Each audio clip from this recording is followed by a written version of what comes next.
برا ابن عازب میگوید بار پیغمبر خدا را در مدینه دیدم، یک ردای سرخ پوشیده بودند، ردای سرخ، لباس سرخ، بعضی بچه‌های رو دارند، موی سرشان چون مشک سیاه بود، ریششان چون مشک سیاه بود، رخسارشان چون ماه می درخشید، بر لباسی سرخ داشتند. وای الله، میگد وقتی که من او رو دیدم آنچنان زیبا و خوشرو در نظرم نمایان شد که خوشروتر از او تا حیات داشتم دیگر کسی را ندیدم. ببینید رسول اکرم چی زیبا بودم. حتی به یادم می آید واقعی پیش از پیغمبریشان بگید ابن عساکر در تاریخش در شهر مکه و جزیره العرب خوششادی سخت شد. خداوند از این تو خوششادی جمهوری ما رو نگه دارد. همه مردم به داد آمدند، مالها همه تلف شد. شهر مکه تهدید گرسنگی سخت میکرد. اشراف مکه نزد ابو طالب آمدند، گفتند ابو طالب بیا تو نزد خانه کعبه رو، تو سردار قوم هستی، دعای کن خداوند برای ما باران دهد. راوی حکایه میگوید من آنجا بودم در صحن خانه کعبه. ابو طالب میگوید آمد همراهش یک پسرچی 9 ساله یا 10 ساله بود میگوید و چند طفل دیگری هم همراهش بود. ابو طالب میگه دست خود گرفت به دست این طفل گذاشت.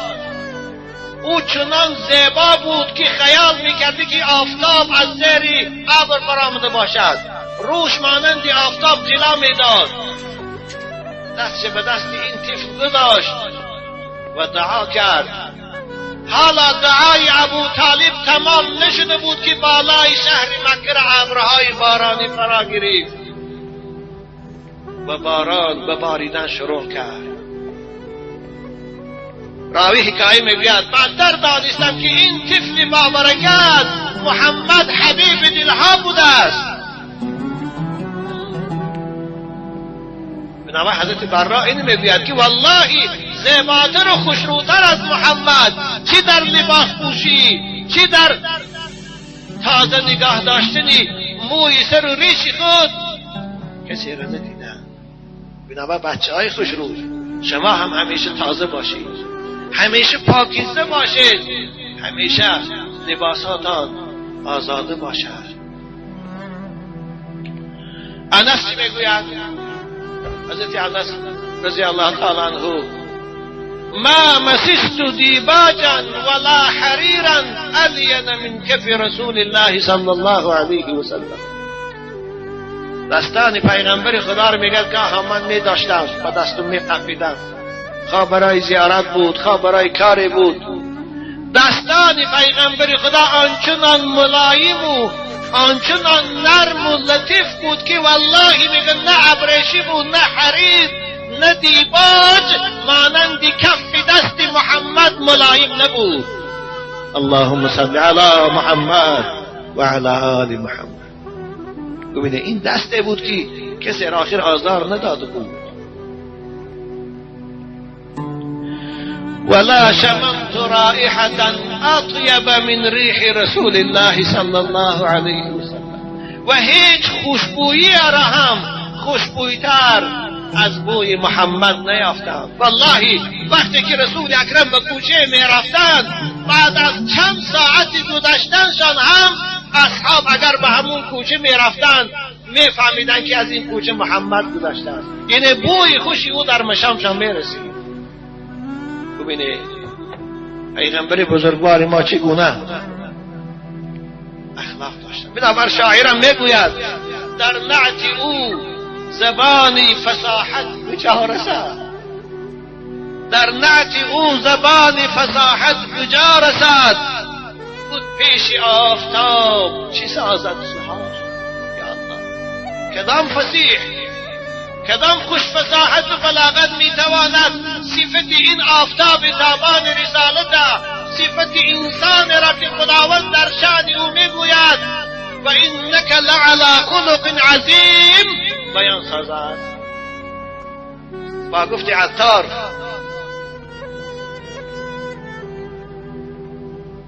واصفان در وصف تو حیران شده، سرشناسان نیز سرگردان شده.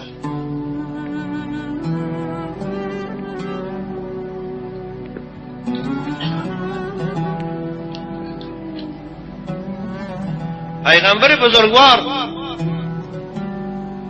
با آنکه حبیب خدا بود، با آنکه خلیل خدا بود، با آنکه رسول الهی بود، با پروردگار خود چه معامله داشت؟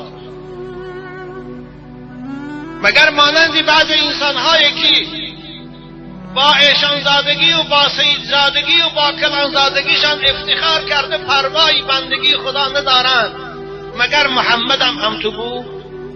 ببین عزیزان من، این آفتاب تابان رسالت، این حبیب دلها با خدای خود چگونه عبادت میکرد؟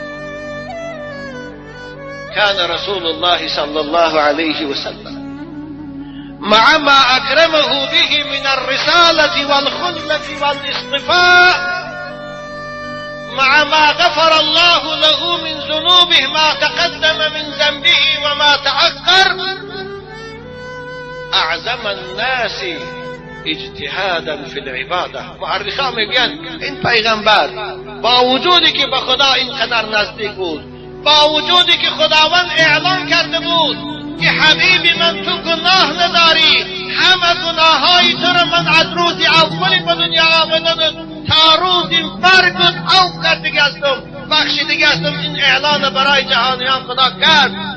با وجود این پیغمبر بزرگوار آنقدر در عبادت خدا غرق بشدند، مشغول بشدند، گاه از بسیاری عبادت پاهاشان ورم میکرد، چشماشان از اشک ریختن سرخ بشد.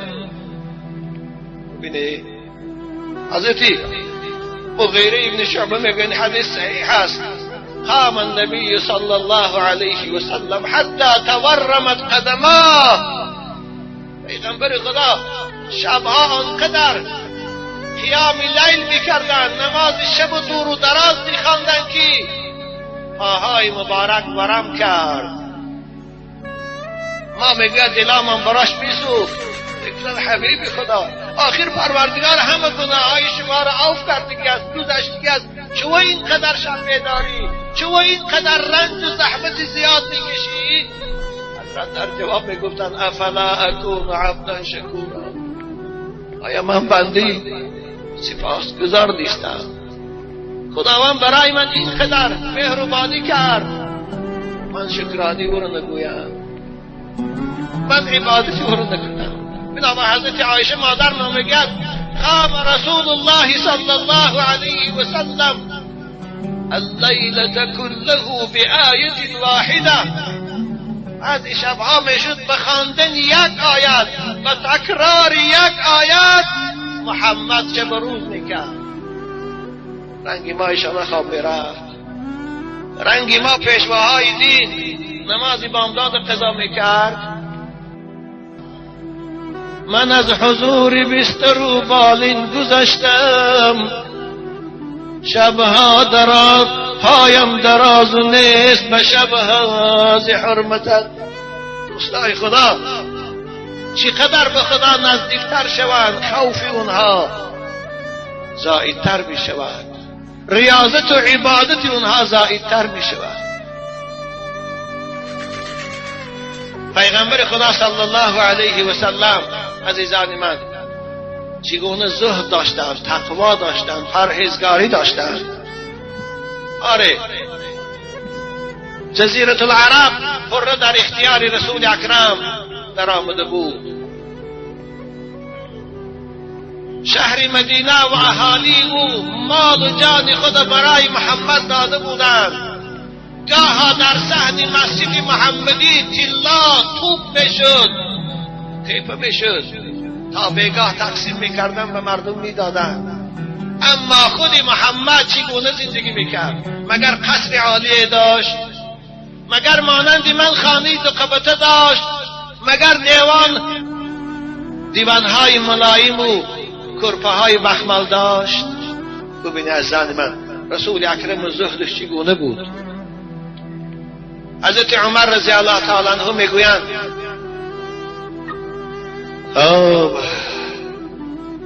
بار نزد رسول اکرم آمدم، پیغمبر خدا را دیدم که بالای بوریا ده خوابند، بوریا حتی کرپه نبود، حالا دیوان ایستاد، کراوات ملایم ایستاد، بوریایی که از نای تراشی ساز کرده بود. حضرت بالای او خواب بودن. میگن عمر میگن من از در آمدم، پیغمبر بزرگوار پیش من خست و نشست و قد اثر فی جنبه، پهلوهای مبارکی رسول اکرم کتفای مبارکش پی بوریا ششتگی بود، نقشی بوریا در بدن زیبای محمد نشسته بود. عمر میگد خب من نگاه داشته نتانستم و به اختیار گریان شدم. فحملت عین عمر فقال ما لك یا عمر، گفتم عمر چی شد؟ پیغمبر خدا پرسید. فقال یا رسول الله انت صفوة الله فی خلقه، تو حبیب خدایی، تو برگزیده جهانیانی، تو بهترین موجوداتی. این حال شما رو ببین، بالای بوریا، نقش بوریا بر بدن شما نشست و کسرا و قیصر فیما هما فیه من الراحة والتنعم، شاه ایران و شاه روم بالای تخته های ملایم، بالای دیوان های $10,000، بالای کرپه های راحت هستند. شما باشید پادشاهی دو عالمید بالای بوریا. این مقصد عمر چی بود؟ مقصد عمر این بود که یا رسول الله آخر اینقدر سربت و پایگیری میبیاد، آخر برای خود لااقل یک کرپه ملایم کنه تا زیر پای خود اندازه بالای او خاروه. این چی حال است الها؟ حضرت رسول اکرم به عمر چی گفتند؟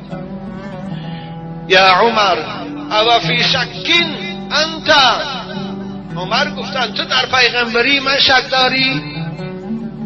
تو شبهه داری که رسالتی من ده یا پیغمبریم ده؟ این سؤال از من میتی؟ حضرت عمر گفتند نه یا رسول الله خدا پناهتی از من شک ندارم، من میدانم تو حبیب خدا هستی، لیکن آخی کمی هم بدن خدا راحت دهید. حضرت چی گفتند؟ اولئک قوم عجلت لهم طیباتهم فی حیاتهم الدنیا. گفتند عمر این پادشاه ها قیصر و روم ها، این ثروتمندها کسانی هستند که خداوند راحتی اونها را در همین دنیا داده است، معیشت و راحتشان همین جاست، همون لحظه که جان از بدنشان برآمد اونها در عذابند.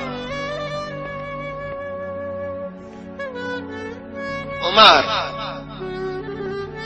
مالی وللدنیا وما انا والدنيا الا كراكب استظل تحت شجرتي ثم راح وتركها. گفتند عمر من کجا و دنیا کجا؟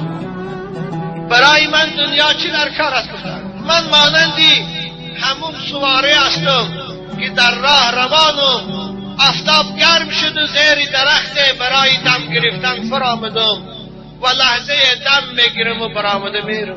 آخر من دنیا دوتا همین قدر است، برای همین قدر لحظه میشود قصر سازم، برای همین قدر لحظه میشود گردیتور خرم، برای همین قدر لحظه میشود اسباب معیشت راحت آماده کنم.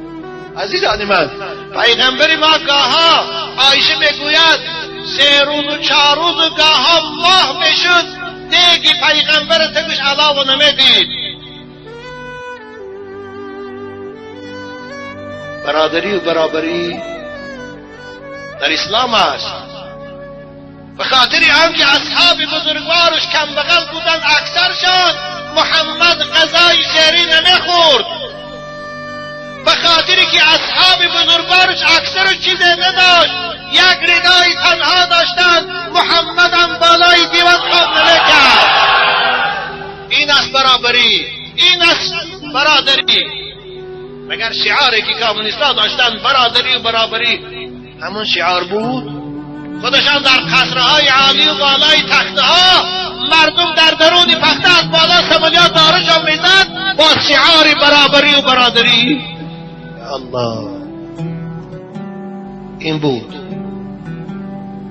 زهد پیغمبر. خیلی خوشم می آید سلطان تختی ملک عقبا. حضرت گفتم عمر، اونها پادشاهان دنیا هستند، اما ما پادشاهی آخرتیم، پادشاهی جنتیم.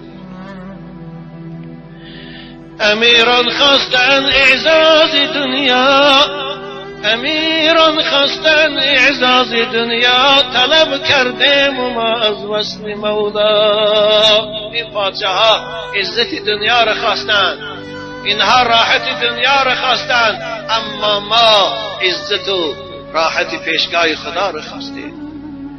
و اهل الله نقشی بوریا به حضرت مولی بش میگه، به اهل الله نقشی بوریا به، براحت عاشقی دنیا مرغوب.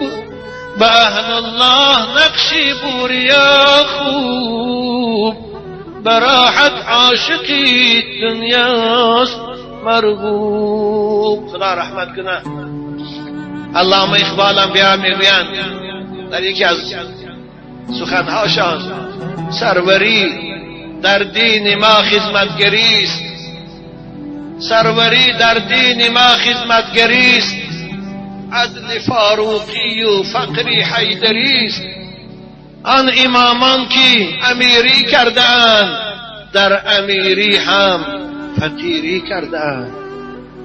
این است دموکراتیا.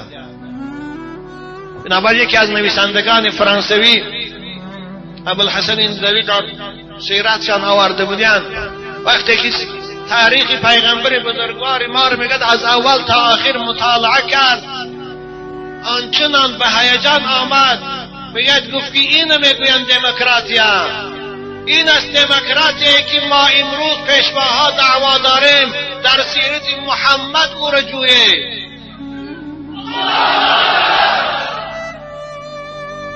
حضرت علی رضی الله تعالی، حضرت عمر 11 سال حکومت داشتند، دو پادشاهی زورترین جا عالم به خاک یکسان کردند. پوستین مبارکشان 11 دربه داشت، تختشان بوریای مسجد بود، سایبانشان درخت خرمای بیرون مدینه بود که خود تنها زیر او بالای رگ رفت خواب میرفتند که از نام عمر کسرا و قیصرها می لرزیدند. عدل فاروقی و فقری حیدری است. آن امامان که امیری کرده اند، در امیری هم فقیری کرده اند. پیغمبر بزرگوار چگونه خود این زهد داشتند.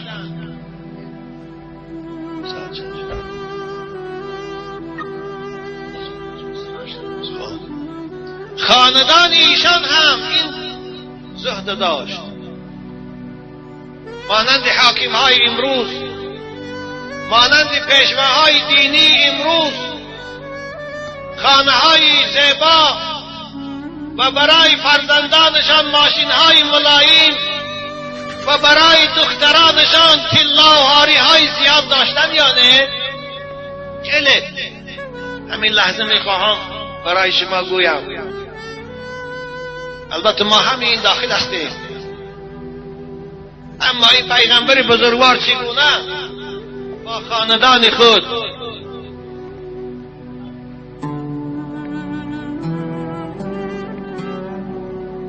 با همسران و با دختران خود معامله داشتند. حضرت عایشه رضی الله تعالی عنها می‌فرماید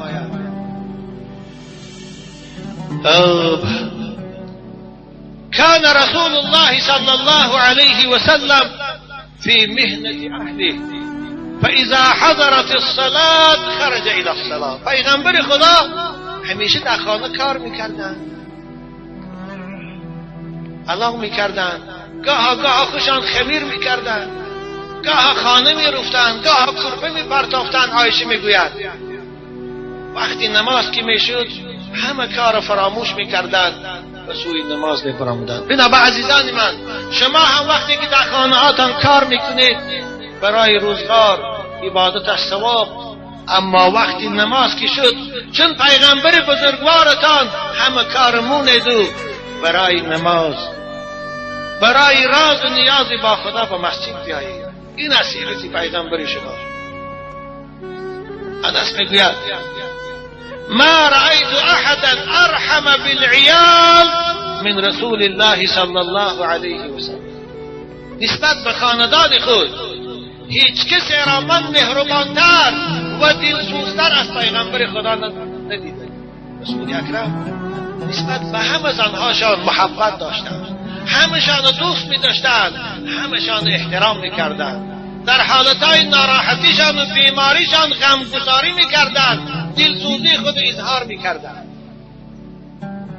رسول اکرم وقتی که غذا می آوردن پیششان همسراشان هرگز غذاها را حضرت نهی نمی کردند.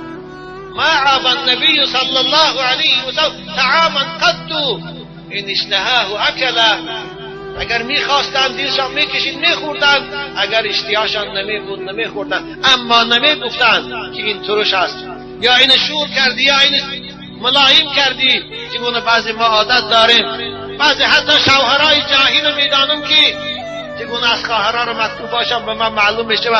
وقتی که همسراشان غذا را اگر شور کنن یا تیز، کاسه طعام گرفته در سر همسرش پیزده است. عزیزان من، عاشقان محمد، امتای حبیب خدا، این خلق پیغمبر شما نیست. پیغمبر شما هرگز طعام را نهی نکرده بود. بنابر خواه در محفل مهمان میشوید، خواه در خانه خودتان است، غذا را ایراد نگیرید. دادرای عزیز، حضرت رسول اکرم یک دختر داشتند، دیگرانشان وفات کرده بود، چی زینب و چی گلسوم و چی رقیه.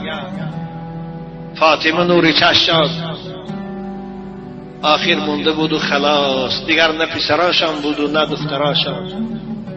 فاطمه را خیلی دوست می داشتن، آنقدر دوست می داشتن که هر بار فاطمه برای زیارت به خانه پیغمبر خدا می آمد، شرفه پای فاطمه را می شنید، از جاش می خیست، پیشواز فاطمه می برآمد، او را می قپید، دستاش از پیشانیش رو سارهاش بوسه می کرد، می آورد در جای خودش می شناست.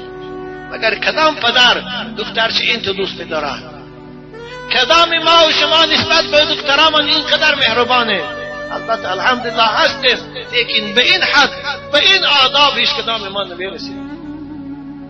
بینه برای خاطر فاطمه که او همون وقت 20 و 21 و 22 بود، پیغمبر میخست، پیشواز میبرآمد، او را بوسه میکرد. بنابر بوسه کردن فرزند، عزیزان من، این از رحم است. ولی بعضی کتاب ها بوسه کردن فرزند نهی کردن، این خطا هست. ان همین دختر نور چشم فاطمه سلام الله علیها، این دختری ارکشان بود گویم، مثل دخترای امروز حاکم ها در حساب بانکیش $1,000,000 پول داشت، مثل دخترای حاکمای امروزه بارین پرزیدنتا بارین سمالیات مخصوص رو میگردانید. دموکرات های عالم، پادشاه های عالم وقتی که حکومت به دستشان بیاد، اول اسباب راحت برای فرزنداشان آماده میکنند. اما این میدانه احتمال به تفصیل نیست. بگوید حضرت فاطمه رو پیغمبر خدا آنقدر دوست می داشتن که حضرت علی رضی الله تعالی عنه خریدار دختری ابو جهل شد. ابوجهل یک دختری داشت، شاید عیال خوشرو بوده است، شاید کسی از خویشاوندانش او را به علی پیشکش کردند. حضرت علی جوان که بود خواست که دختری ابوجهل بالای حضرت فاطمه سلام الله علیها بگیرد. البته این بعد از مدینه آمدنشان، بعد از بین رفتن ابوجهل شد دیگه از این کار. حضرت فاطمه سلام الله علیها این خبر فهمیدند، پیش پدرشان رفتند، گفتند پدر بزرگوار، مردم میگویند تو پشتی دخترت نمیگیری، مردم میگویند محمد نسبت به فرزنداش بی پرواز، اکنون شنیدم علی بالای مند زنگیر شده است، باز هم کی را؟ دختری دشمن خدا را، دشمن شما را، ابوجهل. حضرت فاطمه پیش پدر بزرگوار شانده گیله کردند. یا الله، رسول اکرم این خبر چو دیدن؟